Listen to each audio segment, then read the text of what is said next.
ಏನ್ರಿ ಅದನ್ನೇ ಎಲ್ಲರೂ ಕೇಳ್ತೀರಿ, ನಾವು ಎಷ್ಟಂತ ಹೇಳೋಣ ಹೇಳಿದ್ನ. ಅದೇನಾದರೂ ಕೂಡ ಅಲ್ಲಿ ಹೈಕಮಾಂಡೇ ತೀರ್ಮಾನ ಮಾಡುತ್ತೆ. ಅದಕ್ಕಿಂತ ಭಾಳ ಇಂಪಾರ್ಟೆಂಟ್ ಸಮಸ್ಯೆಗಳ ಬಗ್ಗೆ ಕೂಡ ತಾವು ಕೇಳ್ಬೋದು.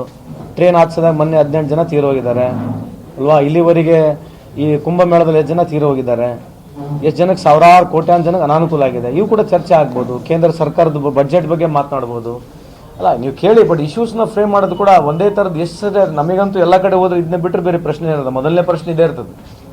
18 ಜನ ತೀರೋಗಿದ್ರೆ ಆ ಪ್ರಶ್ನೆ ಯಾರು ಕೇಳೋದೇ ಇಲ್ಲ. ನಾನು ಏನೆಲ್ಲ ಹೋದ್ರು ಕೂಡ ನಮ್ಮ ಫ್ರೆಂಡ್ಸು, ಇದು ನಮ್ಮ ಮೊದಲನೇ ಪ್ರಶ್ನೆ. ಇದು ಒಂದು ವರ್ಷವರೆಗೆ ಕೇಳ್ಬೋದು, ಯಾಕೆ ಕೇಳಬಾರ್ದು? ಒಂದು ವರ್ಷವರೆಗೆ ಕೇಳ್ಬೋದು ಈ ಪ್ರಶ್ನೆ, ಯಾಕೆ ಕೇಳಬಾರ್ದು? ಇದು ಸಚಿವ ಸಂಪುಟದ ಇಂಪಾರ್ಟೆಂಟ್ ಪ್ರಶ್ನೆನ, ಅದನ್ನು ಇಂಪಾರ್ಟೆಂಟ್ ಪ್ರಶ್ನೆ ಹೇಳ್ರಿ. ಎರಡು ಇಂಪಾರ್ಟೆಂಟ್ ಹೆಂಗೆ ಆಗ್ತವೆ ಅಂದರೆ somebody's life is more important than the surgery of a cabinet ಅಲ್ಲ? ಅಕಾರ್ಡಿಂಗ್ ಟು ಮೀಟ್ಸ್ ಅಲ್ಲ, ಅಕಾರ್ಡಿಂಗ್ ಟು ಮೀಟ್ಸ್ ಇದು ದೇಶದ ವಿಷಯ ರೀ. ಅಲ್ರಿ, ಯಾರೇ ತೀರೋದ್ರೆ ನಮ್ಮ ಕರ್ನಾಟಕದ ತೀರೋಗಿಲ್ವಾ? ಮತ್ತೆ ರಾಜ್ಯದ ವಿಷಯ ಅಲ್ಲ ಅದು. ಅಲ್ಲ, ಅದನ್ನ ಮೊದಲು ಕೇಳಿ ಅಂತ ಹೇಳ್ತಿರೋದು. ಅದನ್ನ ಮೊದಲೇ ಅದು 10 ಸಲ ಕೇಳಿದ್ಮೇಲೆ ಇದನ್ನ ಕೇಳ್ಬೇಕಂತ. ಈಗ ಸಚಿವ ಸಂಪುಟ ಆಗ್ತಕ್ಕಂಥದ್ದು ಸಹಜ ರೀ. ಅದಕ್ಕೇನಿದೆ, ಅದ್ರಾಗೇನು ಯಾರು ಹ್ಯೂಮನ್ ಲಾಸ್ ಇಲ್ಲಲ್ಲ? ವಿಚಾರ ಇಲ್ಲ. ಅವ್ರು ಹೋಗಿರ್ತಕ್ಕಂಥದ್ದು ಅವ್ರ ವಿಚಾರ. ನಾವು ಪಕ್ಷದ ಪರವಾಗಿದ್ದೀವಿ, CM ಪರವಾಗಿದ್ದೀವಿ, ಎಲ್ಲರ ಪರವಾಗಿದ್ದೀವಿ. ಅದು ಯಾರು ಹೇಳಿದ್ರೆ ನೀವು ಅವ್ರನ್ನೇ ಕೇಳಿ. ನಾನು ಹೆಂಗೆ ಹೇಳಿ? ಐ ಡೋಂಟ್ ಈಗ ಅವ್ರು ಹೇಳಿರ್ತಕ್ಕಂಥ ನೀವು ಅವ್ರನ್ನೇ ಕೇಳಿ. ಸೊ ನನಗೆ ಅದಕ್ಕೆ ಪರ ವಿರೋಧ ನನ್ನ ಹತ್ರ ಯಾವುದೂ ಉತ್ತರ ಇಲ್ಲ. ಅಲ್ಲ, ಅದು ಹೇಳ್ತಿರೋದು PM continues for 5 years. Is prime minister of this country going to continue for 5 years? ನನಗೇನೋ ಒಳಗಿದೆ ಚಂದ್ರಬಾಬು ನಾಯ್ಡು ಆಗ್ಬೋದು ಅಂತೇಳಿ. ಆಮೇಲೆ ದೇಶದ ಹಿತದೃಷ್ಟಿಯಿಂದ ದಯಮಾಡಿ BJP ಎಲ್ಲ ಮುಖಂಡರಲ್ಲಿ ಕಾರ್ಯಕರ್ತರು ಕೂಡ ಮನವಿ ಮಾಡ್ಕೊಳ್ತೀವಿ, ದಯಮಾಡಿ ನಿತಿನ್ ಗಡ್ಕರಿಗೆ ಒಂದು ಅವಕಾಶ ಕೊಡಿ. ಅವರು ಉತ್ತಮವಾದಂಥ ಕೆಲಸ ಮಾಡ್ತಾ ಇದ್ದಾರೆ. ಯಾಕಂದರೆ ದೇಶದ ಪರಿಸ್ಥಿತಿ, ಆರ್ಥಿಕ ಪರಿಸ್ಥಿತಿ ನೋಡ್ತಾ ಇದ್ರೆ ಈ ದೇಶ ದಿವಾಳಿ ಎದ್ದೋಗಿದೆ. ಸೊ ಅದಕ್ಕಾಗಿ ದೇಶದ ಹಿತದೃಷ್ಟಿಯಿಂದ BJP ಎಲ್ಲ ಮುಖಂಡರಲ್ಲಿ ಕಾರ್ಯಕರ್ತರಲ್ಲಿ ಮನವಿ ಮಾಡ್ಕೊಂತಕ್ಕಂಥ ದಯಮಾಡಿ ಬೇರೆ ಒಂದು ಅವಕಾಶ ಮಾಡಿಕೊಡಿ. ನಿತಿನ್ ಗಡ್ಕರಿ ಅವರಿಗೆ ಆಗಿರಲಿ ಅಥವಾ ಇನ್ನೂ ಭಾಳಷ್ಟು ಜನರಿದ್ದಾರೆ ಅಂಥವ್ರಿಗೆ ಯಾರನ್ನ ಒಂದು ಅವಕಾಶ ಮಾಡಿಕೊಡಿ ಅಂತ ಅವರೆಲ್ಲ ಮನವಿ ಮಾಡ್ಕೊಳ್ತೀವಿ. ನೀವು ಹೆಂಗನ ಈಗ ಅದು ಪಾಸಿಟಿವ್ ನೆಗೆಟಿವ್ ತೊಗೋಬೋದು, ನೆಗೆಟಿವ್ ಪಾಸಿಟಿವ್ ತೊಗೋಬೋದು. ಅವ್ರು ಹೇಳಿರ್ತಕ್ಕಂಥದ್ದು ರೈಟ್ ಸ್ಪಿರಿಟ್ನಲ್ಲಿ ಹೇಳಿದ್ದಾರೆ. ಅದನ್ನ ನೀವು ರಾಂಗ್ ಸ್ಪಿರಿಟಾಗಿ ತೊಗೊಂಡು ನಾನು ಏನು ಮಾಡೋಕ್ಕಾಗಲ್ಲ.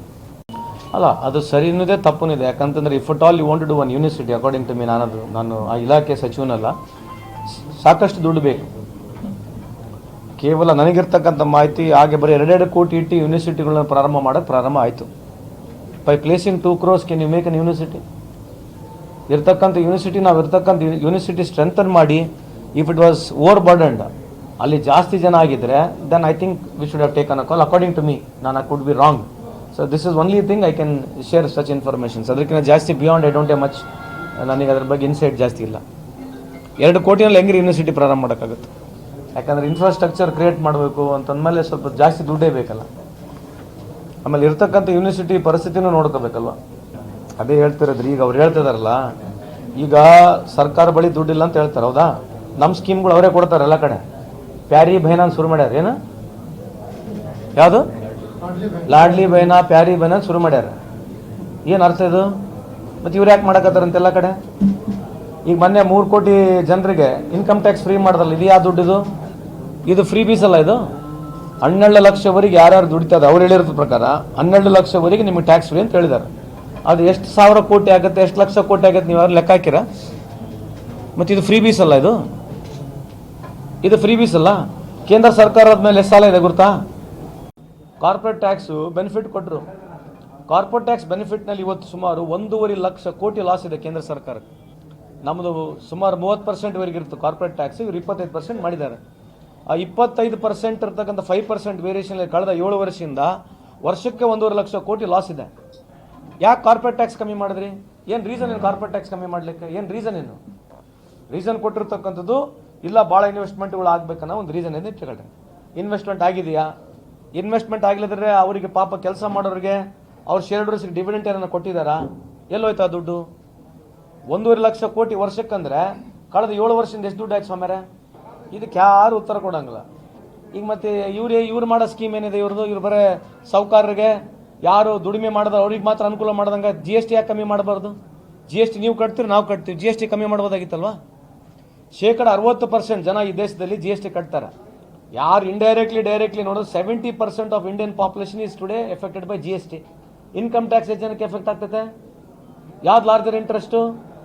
50% ಈ ದೇಶದ ವೆಲ್ತು ಕೇವಲ 1% ಜನರ ಕೈಗಿದೆ. India employment level lowest in the history of after independence. Number 1, disproportionate asset Bharat ದೇಶದ ಇತಿಹಾಸದಲ್ಲಿ ನೀವು ತೆಗೆದು ನೋಡಿದ್ರೆ ಈ ಇರ್ತಕ್ಕಂಥ ಡಿಸ್ಪ್ರಪೋರ್ಷನೇಟ್ ಅಸೆಟ್ ಯಾವತ್ತೂ ಇಲ್ಲ.